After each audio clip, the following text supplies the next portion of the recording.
Hi, I'm Paul Battaglia, and this is section 3.5, exponential and logarithmic models. You know, there's so much that we can talk about in this section, so many different applications and models that we could go through, and to be honest with you, we just kind of don't have the time to talk about all of them. So I think as a teacher, one of the things we want to do is gauge our students' interest. So I have Gabe and Brittany here with me today, and I'll ask you, what do you do to kind of ask your students, you know, what models, what applications should we talk about? I like to survey my students either the day before we talk about this section or the day of, right before we start.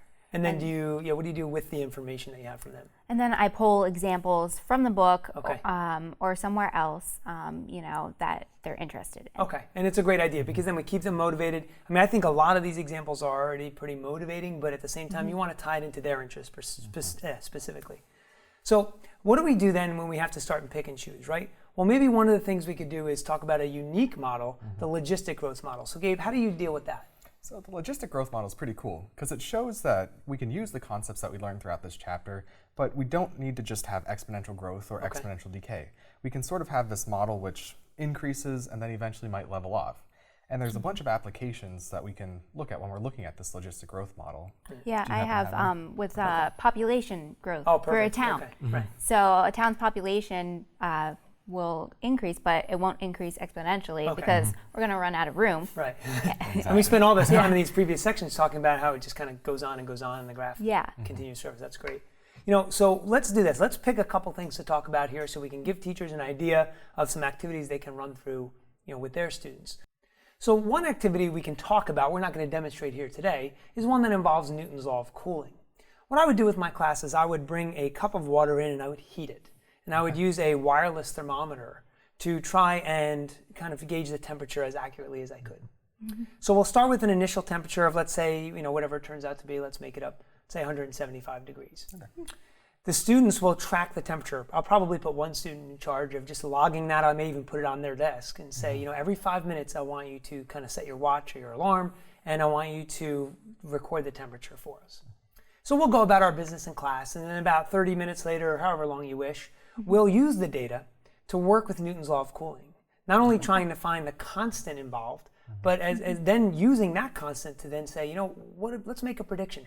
How accurate is our model and our data? Can we predict what the temperature of this liquid will be maybe in 5 more minutes? So neat little diversion, and I think it's a really good activity to at least demonstrate what's not really a common law for students to see. You know? Let's get to the exciting part. You've probably been sitting here the whole time wondering, you know, can we eat this candy and what are we going to use it for, right? So let's use it first. Let's kind of explain the activity here. So what I would do is I would kind of throw about 40 to 50 candies in a cup for my students. Really, you can use any candy that has a printed side and a non-printed side, okay? What we're doing initially, and we won't necessarily tell them this, is we're actually trying to model exponential growth. And you can also do decay with this, but we're just going to, you know, we'll do the growth model for now. So what we'll start by doing is this. We'll just dump out this cup onto our plates. So now what we'll do in order to model growth is we have to start with something, right? So what we would do is pick a candy out and put it in the cup. Now, one of the things that's going to happen is we're going to need to keep dumping this candy out and back and forth. And so in order to do that, we obviously don't want to dump it into the plate because we already have more candy there. So what we'll do here is we'll give the students an extra cup. Thank you. You're welcome. And then we'll start the experiment. So as they're recording their data, what they're trying to say, is, at least record, is the idea that the first trial, we have 1 candy, okay? The only way that candies get added into the trial is if the printed side comes up. Okay? So let's model that right now. All we'll do is we'll just kind of shake it up a little bit, dump it into the cup. Okay? My printed side is showing. Mine is not. Okay. Mine is not. Okay. So I would be the only person who actually adds a candy to the cup. So now in my data, I would say, okay, after trial 1, now I have 2 candies. Okay. And it's okay if you know you're not reproducing, so to speak, right away. The candies aren't multiplying. So what we want here is we want to just keep accurate, you know, data. So then we continue, and they're on their own at this point. So they're just kind of going back and forth. So we'll do it again. We'll dump to the other cup now. Okay.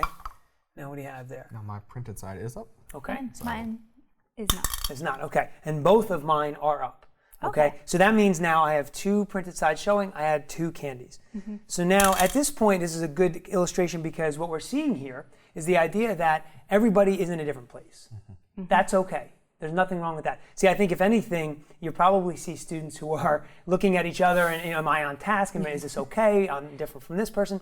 And that's not a problem. In fact, it's better for us all to have different models because that really is more realistic. Okay? So then we would do it, as we go on until we have used all of the candy. Okay? And so however long that might take, and in my experience, it's only taken about maybe 10 or 15 minutes max. So I don't think you're going to waste too much time. And it's not a waste of time, really. I don't think you're going to be burning too much time out of your lesson if you plan accordingly. So what do we do with the data from there? Well, at this point, it's your choice. You can simply choose to end the experiment, have them graph it, and see the model itself. I think it's more exciting if we actually do regression analysis. Let's get a model of an equation to fit the data, and we can kind of see exactly what was happening. What was your base? What was my base? What was your initial value? What was mine? So all that kind of stuff is good. And what we're doing here is we have hands-on learning. We have the students really understanding the concept from the ground up, and I think that's really, really important. So let's get to a different one. Let's talk a little bit about continuous interest, or just compound interest in general. So way back in Ben Franklin's times, he made up his will and amended a few times. And then in one of those amendments, he actually makes a statement about leaving some money to the towns of Philadelphia and Boston. So we have an excerpt up here. And so if you take a look at that excerpt, you'll see that he says, Ben Franklin says, I'm going to leave £1,000 each to the town of Boston and Philadelphia. Okay? He then goes on to make a prediction.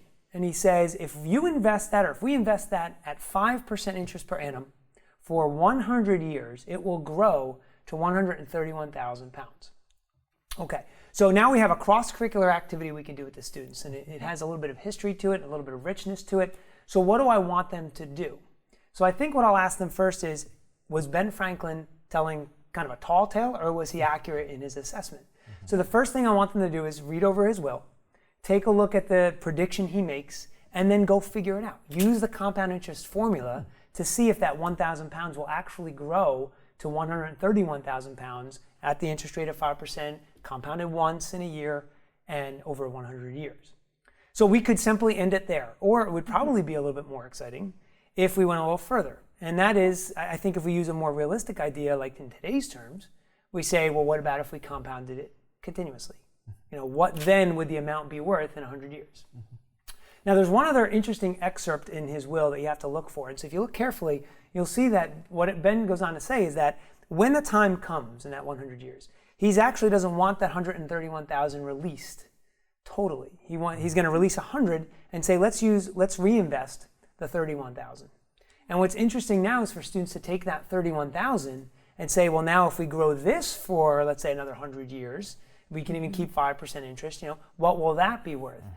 Again, you choose. You want to do it once per year, you want to do compounded continuously, whatever you like. So these are just 2 things that you can do with your class. I think they're interesting tidbits. I think they're very different activities. And I think they really get the students thinking about exponential and logarithmic models in a new way. So I hope these tips have been helpful for you, and they have much success in section 3.5.